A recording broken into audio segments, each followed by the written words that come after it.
के बातचीत इस मुद्दे पे होगी कि आखिर ये सांसद, ये नेता चुने जाने के बाद ऐसे लापता हो जाते हैं, और खास करके राहुल गांधी जिनकी गुमशुदगी, जिनके लापता होने पर इतने सवाल पूछे जा रहे हैं क्योंकि कांग्रेस को इस वक्त उनकी जरूरत है।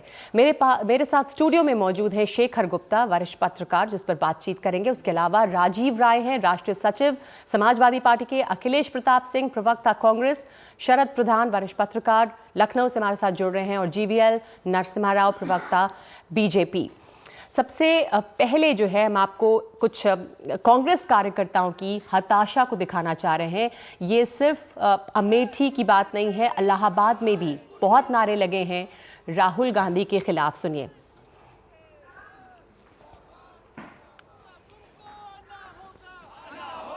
हमेशा छुट्टी पे,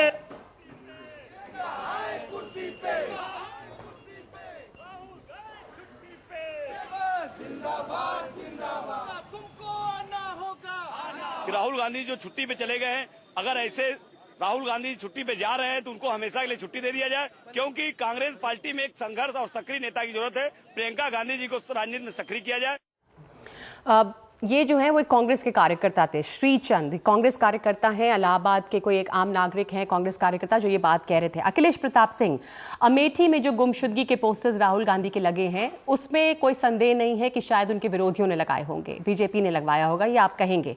लेकिन अभी जो हमने कांग्रेस कार्यकर्ता को सुना, जिसमें वो कह रहे हैं कि अगर राहुल गांधी इतनी लंबी छुट्टी पर गायब हो जाते हैं और किसी को पता नहीं कि वो कहाँ गए हैं, तो फिर वक्त है कि उन्हें छुट्टी दे दी जाए, क्योंकि हमें एक सक्रिय संघर्षशील नेता की जरूरत है। ये हताशा बोल रही है कांग्रेस कार्यकर्ताओं की। मैं इलाहाबाद के उस लड़के के दिमाग की पहले तारीफ करूंगा कि जो पिछले 4 वर्षों से सिर्फ 200 रुपए खर्च के एक बैनर बना के, और हर 3-4 महीने पे किसी न किसी कारण से वो देश की मीडिया में स्थान पाता है, और सिर्फ अकेला है, 4 लोग हैं, और सिर्फ एक पोस्टर बनाता है जो 2x6 का बनाता है। चाहे वो कुंभ मेले का देख लीजिए, चाहे उसके बाद का देख लीजिए, बहुत से उदाहरण हैं। तो उससे किसी की जन भावना का परिलक्षण अगर कोई मान ले तो हम समझते हैं इस पे हमें आगे कुछ कहने की आवश्यकता नहीं है। ठीक है, पर उसके अलावा इस लड़के को छोड़ दीजिए, जन भावना क्या है? क्या लोग आज ये सवाल नहीं पूछ रहे हैं, या कांग्रेस के खुद के कार्यकर्ता, कि राहुल गांधी जो है वो गए कहाँ हैं? पहले तो इतने दिनों से क्यों नहीं है? जब अहम मौके आए, आम बजट के दौरान नजर नहीं आए, लैंड बिल के दौरान नजर नहीं आए, तो ऐसा क्यों? इस सेशन में तो आए नहीं, अब कहा जा रहा है कि अप्रैल में शायद लौटेंगे, सेशन जब दोबारा शुरू होगा। आपने बहुत सवाल खड़े किए हैं। हमारा आपसे विनम्र अनुरोध है कि थोड़ा हमें समय दीजिएगा। जी कहिए। पहले तो हमें घोर आपत्ति है कि आपने कई मुद्दों पे बताए वो नहीं थे। हाँ, लैंड एक्विजिशन बिल की लड़ाई जमीन पे लड़ करके अरेस्टिंग से लगाए 135 किलोमीटर 5 दिन लगातार पैदल चलने, पेड़ के नीचे रात में गांव में सोने का काम किसने किया था? मनरेगा कि लड़ाई लड़ना, उसे लागू कराना, उसे पूरे देश में लागू कराने का काम किसने किया था? मैं एक बार सफाई दे दूं कि जो लैंड एक्विजिशन बिल की मैं बात कर रही थी, उसमें जब सोनिया गांधी की अगुवाई में अनुरोध किया था, मैंने भी अनुरोध किया, मैं करेक्ट करना चाह रही हूं आपको कि लैंड एक्विजिशन बिल पर जब मार्च निकाला गया और सोनिया गांधी जिसकी अगुवाई कर रही थी, उस दिन सवाल था कि राहुल गांधी की लड़ाई थी, सोनिया गांधी को क्यों आगे आना पड़ा? ये मेरे बाद आप कह सकती थी, थोड़ा सा आप कह रहे थे कि मैंने गलत कहा, इसलिए मैं उसको दुरुस्त कर रही थी। कहिए। हाँ, ये किसने कहा? बिल जो पास हुआ था 2013 में, उसके पहले भट्टा परसौल से लगाए प्रदेश के यूपी में और प्रदेशों में कौन पदयात्रा करके ये माहौल बना के और ये बिल लाया था 2 साल मेहनत करने के बाद? उस समय की बात मैं कर रहा हूं। इसी तरह हम बहुत से चीजें गिना सकते हैं, चाहे लोकपाल हो, चाहे भ्रष्टाचार हो, चाहे टीआई हो, चाहे चुनाव हो। हर जगह राहुल गांधी 20-22 घंटे सालों साल काम करते इस देश की जनता ने देखा। हम सिर्फ ये नहीं कह रहे, मीडिया साथ रही है। माननीय मोदी जी नहीं है कि एक तरफा 500 मीटर दूर से बोलते हैं, कौन से सवाल जवाब नहीं कर सकता है। राहुल जी हैं, जहां अवसर मिलता है आप लोग माइक लगा के बात करते हैं, रिकॉर्ड पूछते हैं। तो ये कह देना है कि वो नहीं। देखिए, और दूसरी बात, वो जहां भी हैं वो इजाजत लेके पार्टी को इन्फॉर्म करके अपने चिंतन मनन के लिए गए। जैसे आएंगे फिर सक्रिय हो जाएंगे। हमारी पार्टी आज भी जितने भी मुद्दे इस देश में हैं सशक्त और एकदम दमदार विपक्ष की भूमिका आप देखें पिछले ठीक है, अखिलेश प्रताप जी बात आगे बढ़ाना चाहते हैं। ठीक है, पार्टी को साबित किया है, पार्टी को इन्फॉर्म करके गए। शेखर गुप्ता, मैं आपसे पूछना चाह रही हूँ कि क्या पार्टी में विपक्ष की भूमिका इतनी सशक्त दिखाई है। अखिलेश जी एक मिनट, अखिलेश जी बात आगे बढ़ाएंगे। आप सशक्त विपक्ष की भूमिका निभा रहे हैं सोनिया गांधी की अगुवाई में। मैं बात आगे बढ़ाना चाहती हूँ कि राहुल गांधी की जो वो कह रहे हैं कि जानकारी देकर गए हैं, फिर ये इतने सवाल, पावर ऑफ एब्सेंस एक हो रहा है कि जितना उनके रहने पर चर्चा नहीं थी, उनके ना रहने पर उतनी ज्यादा चर्चा है। इस बार इतना हंगामा क्यों कि राहुल गांधी कहाँ हैं, कब आएंगे? पूरे सेशन में वो मौजूद नहीं रहे। देखिए, कुछ ऐसे हो गया है जैसे कि कम्युनिस्ट देशों में, पहले चीन में या पहले रूस में, उस जमाने में जब बड़ा सीक्रेटिव ये लोग होते थे, तब कहते थे कि आज वो माओ सेतुंग नजर आए कि आज नहीं आए, अब वो कहाँ हैं। आजकल आप देखें कि पुतिन कैसे चल रहा था, कि कहाँ गायब हो गए, क्या हुआ कि नहीं हुआ, कोई बताता नहीं था। लेकिन ये तो भारत देश है, ये तो ऐसा देश है जहां राहुल गांधी की अगुवाई में उनकी पार्टी आरटीआई लेके आई है कि कोई बात गुप्त ना रहे। वो हमारे एमपी हैं, सीनियर एमपी हैं, कांग्रेस पार्टी के नंबर 2 नेता हैं। उनका ये मैं बिल्कुल मान नहीं सकता, ये किसी तरह से आप एक्सेप्ट नहीं कर सकते कि वो गायब हो जाए और किसी को मालूम ही ना पड़े कि कहाँ है। मैं तो कहता हूँ लानत है दिल्ली के सारे पत्रकारों को, इतने सैकड़ों पत्रकार हैं, सब अपने आप को डूड समझते हैं, देखो ये नहीं बता पा रहा कि वो है कहाँ आज के शेखर जी, ज़माने कहा जा में। रहा है कि जो कांग्रेस कार्यकर्ता है उनको खुद, या जो कांग्रेस के लोग हैं पार्टी के कार्यकर्ता तो छोड़िए, जो वरिष्ठ लोग हैं उन्हें नहीं पता राहुल गांधी। उनकी तो हिम्मत ही नहीं है पूछने की। लेकिन देखिए, सवाल ये है कि उनकी अगर माँ को देखें, उस दिन जब देखा कि वो मार्च लीड कर रही हैं राष्ट्रपति भवन में, ये बड़ा इशू है। और कांग्रेस पार्टी के हाथ में बहुत जल्दी ही इस सरकार में नया इशू लग गया है। हालांकि उनकी हालत बहुत पतली है पार्लियामेंट में, लेकिन इशू अच्छा है, इसमें काफी और पार्टियां भी उनके साथ आ गई हैं। लेकिन इस समय में राहुल का ना होना और सोनिया का वो मार्च लेके दोपहर में जाना, जैसे उनकी स्वास्थ्य की स्थिति भी है जी, वो एक बहुत अजीब सी बात लगी। इससे ऐसा लगा कि ये तो कुछ जैसे प्रीमेच्योर संन्यास होता है जी, ऐसे लगा। लेकिन संन्यास में नहीं होगा। जिस दिन वो आएंगे तो अब देखिएगा कांग्रेस वाले उसके बाद उनको मालूम नहीं पड़ेगा कब आ गए, पर जब एक बार बात वो अनाउंस कर देंगे कि आ गए तो उनके घर के आगे बैंड लेके सब पहुंचेंगे। पर बार बार जो है कार्यकर्ताओं के पास कोई और चारा बचता नहीं, और हमने अक्सर देखा है कि बेचारे कार्यकर्ता आते हैं और कहते हैं प्रियंका पार्टी बचाओ, और कुछ वो कर नहीं पाते हैं। क्योंकि एक जमाने में ये बात कही गई जब फूलपुर में चुनाव था उस दौरान कि मैया बीमार है, भैया पर कांग्रेस का भार है, तो प्रियंका गांधी को लाएं, हमारी उम्मीदवार बने। लेकिन जैसा आप जिक्र कर रहे हैं कि सोनिया गांधी बीमार है, बावजूद इसके सड़कों पर अब वही उतरी हैं, क्योंकि भैया के पर कांग्रेस का तो भार था, पर वो तो है ही नहीं, और बहुत मोटिवेशन के साथ उतरी है। अगर आप उनको देखें, उनका चेहरा भी देखें, तो लगता है कि वो बिल्कुल जैसे इंदिरा गांधी दोबारा से वापस आई थी, उसी मोटिवेशन के साथ बाहर आई है। तो ऐसे में राहुल का ना होना, ये तो ऐसे ही है कि जब कोई दूसरी तरफ से बहुत फास्ट बॉलिंग हो रही हो तो बैट्समैन बोले भाई मैं कल सुबह आके बैटिंग करूंगा, मैं बताऊंगा कब बैटिंग करूंगा। तो ये जिसको लीडर लाइक क्वालिटीज कहते हैं, जिसको सेना में OLQs कहते हैं, ऑफिसर लाइक क्वालिटीज, ये वो नहीं है। क्योंकि जो लीडरशिप होती है उसकी एक बहुत मॉरल डायमेंशन होती है। लीडर को आगे होना पड़ता है, तभी उसकी सेना उसके साथ जाती है। शायद वही अभी कह रहे थे कार्यकर्ता भी कि संघर्षशील और सक्रिय एक नेता हमें चाहिए। हम इस चर्चा पे वापस हम लौटेंगे। पहले मैं दूसरे पार्टी के जो और गायब सांसद रहे उस पर भी बात करना चाहती हूँ। और जीवीएल नरसिम्हा राव, सिर्फ अकेले राहुल गांधी की बात नहीं है, चर्चा उनकी ज्यादा है क्योंकि उनका ओहदा ज्यादा बड़ा है, पर उमा भारती जो है उनके लिए भी बुंदेलखंड में पोस्टर्स लग गए हैं। आपके जो बाकी सांसद है, हेमा मालिनी की बात कीजिए, शत्रुघ्न सिन्हा की बात कीजिए, तमाम लोग वहां पे खोज रहे हैं कि वो हैं कहाँ, क्यों सांसद ऐसे गायब हो जाते हैं। पहले जब चुने जाते हैं कहते हैं यहीं बस जाएंगे, बसना तो छोड़िए, एक प्रेस कॉन्फ्रेंस के अलावा वहां पहुंचती तक नहीं है उमा भारती।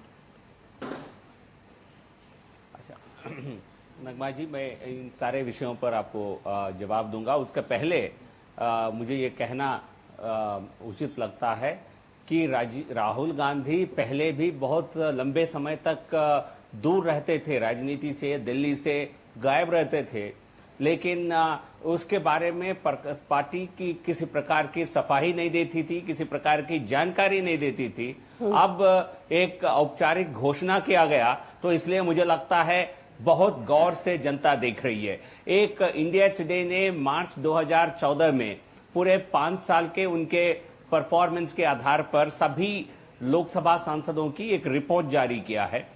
उसमें 543 सांसदों में, लोकसभा सांसदों में सबसे खराब प्रदर्शन करने वाले जो नीचे से जो लिस्ट है उसमें 17 नंबर पर राहुल गांधी का नाम था। मतलब उनसे 525 लोग, लगभग 516 लोग का परफॉर्मेंस बेहतर रहा।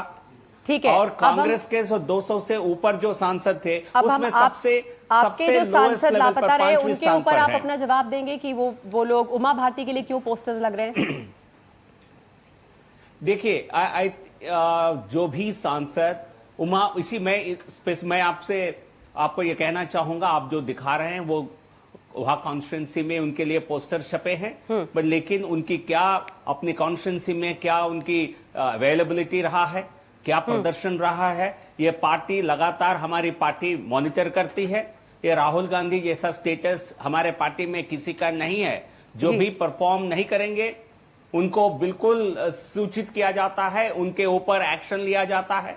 और ये कितना सच है, मैं ये सभी का सबके सब अभी लोकसभा के सदन के दौरान पूरे समय मौजूद थे। और यदि कॉन्स्टिट्यूंसी को ख्याल नहीं रख रहे हैं तो मैं समझूंगा उनके लिए इसके लिए अच्छी बात आपने कही कि कम से कम यहाँ पर यदि जांच पड़ताल होती है, परफॉर्मेंस को के नहीं हिसाब बेहतर से यहाँ करेंगे पर उनको मिलता। शरद प्रधान, आपको लगता है कि बीजेपी और कांग्रेस में ये फर्क है? राहुल गांधी पे कोई सवाल नहीं खड़ा कर सकता, लेकिन अगर बीजेपी के जो सांसद हैं वो परफॉर्म नहीं करेंगे तो उन्हें हटाया जा सकता है, उनके ऊपर सवाल उठ सकते हैं, उनसे कुछ पूछा जा सकता है। अब वैसे समाजवादी पार्टी के नेता के लिए भी, मुलायम सिंह यादव जी के लिए भी एक दफा पोस्टर लग चुका है कि वो गुमशुदा हैं और इनाम दिया जाएगा जब पता चलेगा कि वो हैं कहाँ। शरद प्रधान नहीं, मुलायम सिंह की पार्टी में तो खैर वही होगा जो कांग्रेस में हो रहा है कि कोई ना कोई बहाना बनाया जाएगा कि साहब वो इस वजह से नहीं आया, इस वजह से किसी का सवाल ही नहीं है, कोई क्वेश्चन उठाए। बीजेपी में सवाल उठा सकते हैं, लेकिन कार्रवाई तभी हो सकती है, ये डिपेंड करता है कि उनके मोदी साहब से क्या इक्वेशन है। अगर मोदी साहब खुश हैं तो कुछ कार्रवाई नहीं होगी।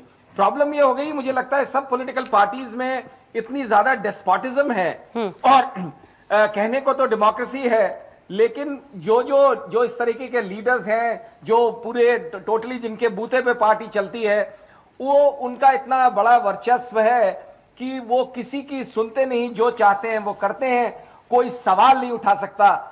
और कहने को एक डेमोक्रेसी का नकाब रहता है। तो देखिए, लेकिन फर्क यह है कि जो दूसरी पार्टीज के लीडर्स हैं, जो उनकी गैर मौजूदगी जो है अपनी कॉन्स्टिट्यूएंसी से, वो इंडियन डेमोक्रेसी में बड़ी एक कॉमन चीज है कि इलेक्शन जीतने के बाद लोग नहीं जाते, परवाह नहीं करते, इंतजार करते हैं और फिर अगले इलेक्शन में बेवकूफ बनाते हैं इलेक्टोरेट को। लेकिन राहुल गांधी का केस डिफरेंट है औरों से, क्योंकि राहुल गांधी के कंधों पे पूरी पार्टी का पूरा जो वो है, पार्टी को आगे ले जाने का, पार्टी की लीडरशिप, क्योंकि राहुल गांधी उनमें से हैं कि ऑन हुम, वो जो कहावत है अंग्रेजी में कि some are born great, some acquire greatness, some have greatness thrust upon them.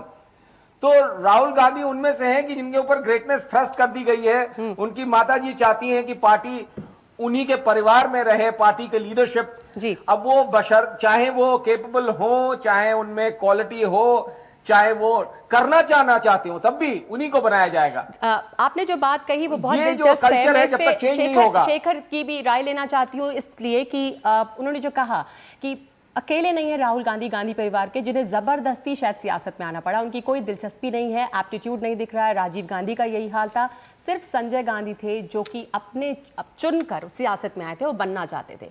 Sonia Gandhi की वही मजबूरी थी, राजीव गांधी की भी थी। क्या राहुल गांधी के साथ भी यही समस्या है? देखिए, समस्या ये गांधी परिवार की इतनी नहीं है जितनी कांग्रेस पार्टी की है। कांग्रेस पार्टी में कभी, जिसको हम कहते हैं शेयर होल्डर्स रिवोल्ट, क्यों नहीं होता है कि मैनेजमेंट ठीक नहीं है, तो जो कंपनी के शेयर होल्डर होते हैं वो कहते हैं मैनेजमेंट बदलो या हम नया मैनेजमेंट लेके आएंगे। वहां ये नहीं हो सकता, क्योंकि बिल्कुल अब सामंतवादी पार्टी हो गई है।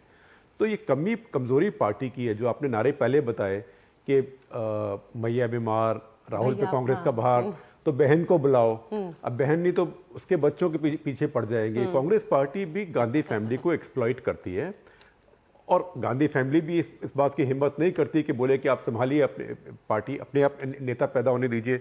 आप देखिए कि कब आप पार्टी के प्रेसिडेंट, वाइस प्रेसिडेंट को तो छोड़ दीजिए, आप देखें कि CWC, कांग्रेस वर्किंग कमेटी, कार्यकारिणी कमेटी के लिए कब इलेक्शन हुआ है जिसमें कि सीक्रेट बैलेट करके लोग वर्कर अपने नेताओं को चुन सके। तो ये कांग्रेस के लिए बहुत मौका था, खास करके जब राहुल ने कहना शुरू किया कि मैं व्यवस्था परिवर्तन करूंगा। लेकिन हमने देखा है, जैसे अब दिल्ली में भी देख रहे हैं, कि जो बात करता है व्यवस्था परिवर्तन की, वो तभी तक करता है जब तक कि वो व्यवस्था का हिस्सा नहीं बन जाता। जब वो बन जाता है, जब व्यवस्था के ऊपर आता है, तो तब्दीली करने की कोई जरूरत महसूस नहीं करता। मैं समझता हूं कि राहुल गांधी, ये कहना गलत है कि बिल्कुल मोटिवेशन नहीं है, मुझे लगता है कुछ मोटिवेशन है, लेकिन इस समय वो हताशा है क्योंकि हारे हैं इतनी जोर से और बार बार कई जगह हारे हैं और जो फॉर्मूला उन्होंने इस्तेमाल किया है उसके अलावा उनके पास नया फॉर्मूला नहीं है। तो अगर वो फेल हो गया तो अब नया क्या करें। राजीव राय, मैं आपसे ये पूछना चाहती हूँ कि जिस तरह के लैंड एक्विजिशन बिल के दौरान जो मार्च था, पूरा विपक्ष यूनाइटेड होकर सोनिया गांधी के साथ था, वो अगुवाई कर रही थी और हाल के दिनों में जितना उनको हमने सक्रिय होते हुए देखा है, बड़ा अग्रेसिवली, क्या वो एक विपक्ष को एकजुट करने में बेहतर साबित हो रही है? कांग्रेस की जो वो अगुवाई जिस तरह से अब आगे आके कर रही हैं, क्या पूरा विपक्ष उनके अंडर में ज्यादा बेहतर काम कर पाता है? सवाल उनके अंडर का नहीं है या सवाल उनसे बाहर का नहीं है। सवाल ये है कि राष्ट्रीय मुद्दा जहां पार्टियों को, विपक्षी पार्टियों को ये लगता है कि कोई राष्ट्रीय इश्यू ऐसा है जहां उस देश के साथ न्याय नहीं हो रहा है और भविष्य अच्छा नहीं है, तो सारे लोग एकजुट होकर आते हैं। निसंदेह रूप से उनकी सरकार रही है, अभी विपक्षियों में सबसे बड़ी पार्टी है, तो उनकी नेता थे, उनके आगे आ गई। जहां तक आपने जो आज का मुद्दा उठाया है, नगमा जी अगर आपको इजाजत दे तो 1 मिनट में उस बारे में भी अपनी बात कहने को चाहूंगा। आपने बड़ी देर से मौका मिला। ये जो राजनेता होते हैं सांसद में पहुंचते हैं, 2 तरह के होते हैं। एक तो स्थानीय स्तर की राजनीति करते हैं और फिर देश की संसद में पहुंचकर देश की भी बात करते हैं, अपने क्षेत्र की भी बात करते हैं। दूसरा जो लंबे संघर्ष और इतिहास के बाद राष्ट्रीय स्तर के नेता बन जाते हैं और उनकी जिम्मेदारियां राष्ट्रीय स्तर पर ज्यादा होती है, तो जिस क्षेत्र से लड़ते हैं उस क्षेत्र की जनता को भी ये लगता है कि हम राष्ट्रीय नेता को चुन रहे हैं, तो उतना उनसे अपेक्षा नहीं करेंगे कि लगातार क्षेत्र में रहे। लेकिन उस नेता की भी जिम्मेदारी बनती है कि रहे न रहे विकास के मुद्दे पर, जनता के सवालों के मुद्दे पर। चूंकि आपने माननीय मुलायम सिंह जी का जिक्र किया, इसलिए मैं उस बात पर आना चाहूंगा। सही है कि मुलायम सिंह जी ज्यादा नहीं जा पाए क्षेत्र में, लेकिन जब से वो सांसद बने हैं वहाँ सड़कों को देख लीजिए, पुरानी इंदिरा गांधी के जमाने का sugar mill, dairy farm, industry, medical college, विकास के सारे रिकॉर्ड टूट गए। और जिन सज्जन ने वहाँ पोस्टर लगाए थे वो भारतीय जनता पार्टी के बरसों से सांसद थे और उनका जब इतिहास देखेंगे तो लूट, हत्या, बलात्कार, हिंदुस्तान के इंडियन आईपीसी का कोई ऐसा धारा नहीं होगा जो उनके ऊपर नहीं होगा। तो ये सवाल ही उठता है कि आप स्थानीय स्तर पर रहकर लूटने का काम करते हैं या स्थानीय स्तर के साथ राष्ट्रीय राजनीति में भूमिका निभाते हुए विकास के लिए अपने क्षेत्र को और राष्ट्र के मुद्दों पर भी सकारात्मक भूमिका निभाते हैं। दोनों सवालों का जवाब मैंने दोनों बातों में दे दिया। जहां तक सोनिया गांधी का था, वो मुद्दा ऐसा है कि सारी विपक्षी पार्टी एक साथ है, सबसे बड़ी पार्टी है, उनकी सरकार थी, इसलिए उनके साथ जाना था। और जहां मुलायम सिंह जी का जिक्र किया उस बात पर मैंने अपनी सफाई दी।